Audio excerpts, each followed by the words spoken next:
warahmatullahi wabarakatuh. Salam jumpa, salam sejahtera untuk Anda semua. Saudara-saudaraku sekalian dimanapun Anda berada, edisi kali ini saya akan memberikan penjelasan terkait dengan konten kami beberapa hari yang lalu, yakni penjelasan Habib Muhammad Rizik Syihab terkait dengan kitab Manhajul Istiqomah, yang beliau katakan betapa hebatnya Habib Utsman bin Yahya.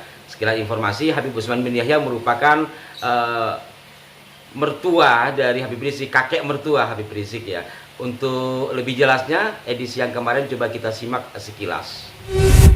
Habib Utsman itu lurus, beliau sufi, beliau tasawuf, tapi betul-betul sejalan dengan ajaran syariat ya ikhwan. Oh, luar biasa dahsyat. Maka itu kalau antum baca kitab Habib Utsman yang berjudul Manhajul Istiqomah, saudara, di situ Habib Utsman menyerang habis-habisan segala bentuk praktek syirik dan mistik yang ada di kita punya negeri. Jadi sebelum orang-orang lain teriak-teriak bid'ah, teriak mistik, teriak khurafat, saudara, itu semua diluruskan akidah-akidah semacam itu oleh Habib Utsman bin Yahya lewat kitab Manhajul Istiqomah. Nah, jadi Habib Utsman ini luar biasa.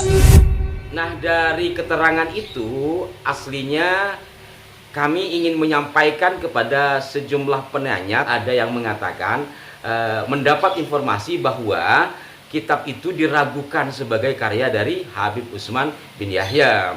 Maka saya tegaskan di kanal ini bahwa benar kitab itu tulisan dari Habib Utsman bin Yahya sebagaimana tertera dalam kitabnya ini sendiri ya, di belakang sini. Kemudian juga pernyataan dari cucu mantu beliau, yakni Habib Rizik Syihab, dan seorang yang mengaku sebagai cucu Habib Utsman yang juga pernah kami kupas di sini. Intinya di sana biar jelas informasinya, karena kemungkinan dari sebagian pemirsa ada yang hanya menonton ke belakangan, ada yang dari awal. Jika yang menonton dari awal saya yakin sudah paham, tetapi kalau yang belakangan jadi rancu, maka pada edisi kali ini saya jelaskan seperti itu kronologinya.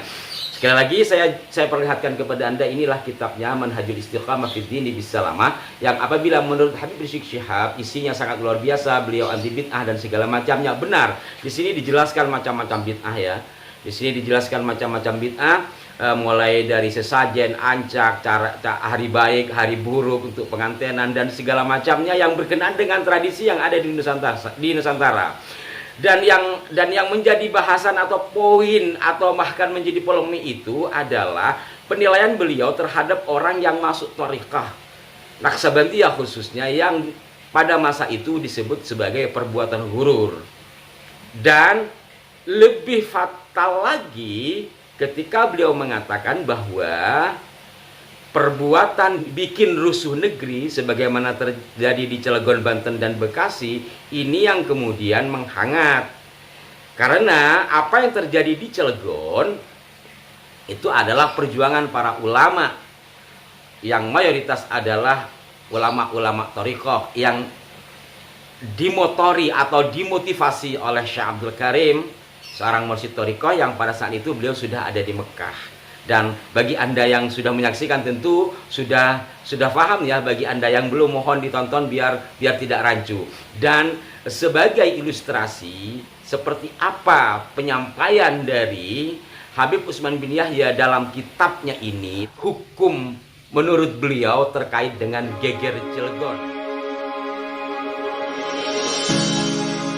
Dan demikian pula sangka setengah daripada orang yang jahil pada bab al-jihad, bahwa ia sangka kumpulan bikin rusuh negeri itulah perang Sabil yang tersebut di bab al-jihad. Maka inilah gurur yang amat besar, lagi amat banyak daruratnya pada orang-orang. Adapun itu bab al-jihad dan rukun-rukun dan syarat-syaratnya seperti lain-lain bab perkara agama, yaitu yang dinamakan min babi khitabil wad'i, yakni daripada hukum syara' yang terhantar dengan sebab atau syarat. Adapun suatu pekerjaan syara' yang kurang syaratnya atau tiada syaratnya atau kurang rukunnya, maka yaitu dinamakan batil lagi fasad. tiada harus dikerjakannya, yaitu dari karena ketiadaan rukun-rukun dan syarat-syarat jihad, maka tiada harus dikerjakannya sebab ia batil. Bermula dalilnya dari kitab Zubat, wal batilul fasidu lis-sahihidid wa huwallazi ba'da syurutihi fukit. Artinya, bermula yang dikata batil dan fasid, yaitulah lelawanan yang sahih, yaitu kurang setengah daripada syarat-syaratnya adanya.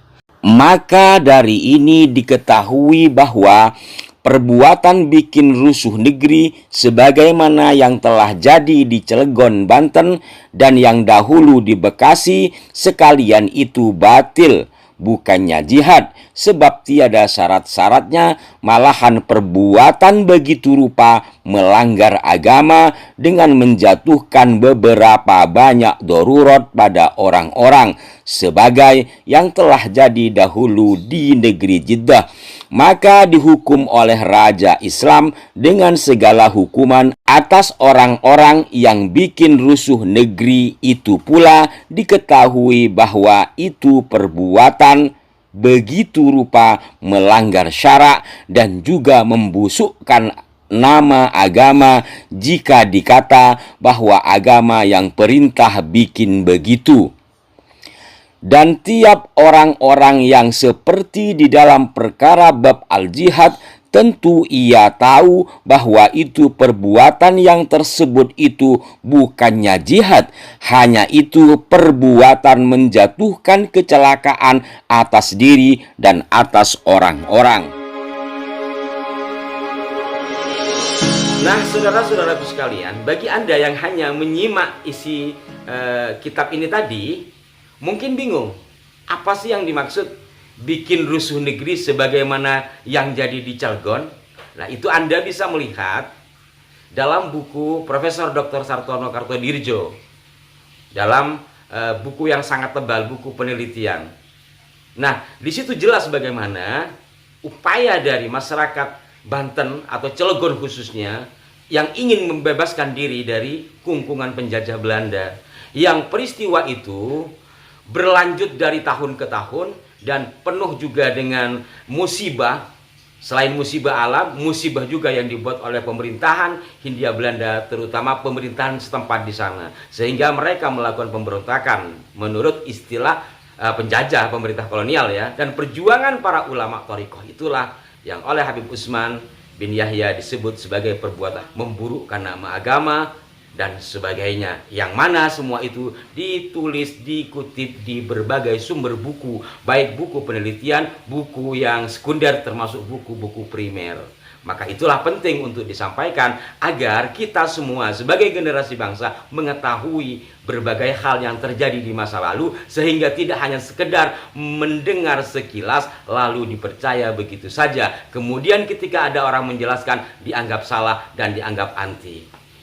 Objektivitas dan kecerdasan pikir serta kecerdasan rasa sangat dibutuhkan dalam menelaah berbagai hal. Mohon maaf bukan menggurui, dan mohon maaf juga jika ada kekeliruan. Sampai jumpa. Wassalamualaikum warahmatullahi wabarakatuh.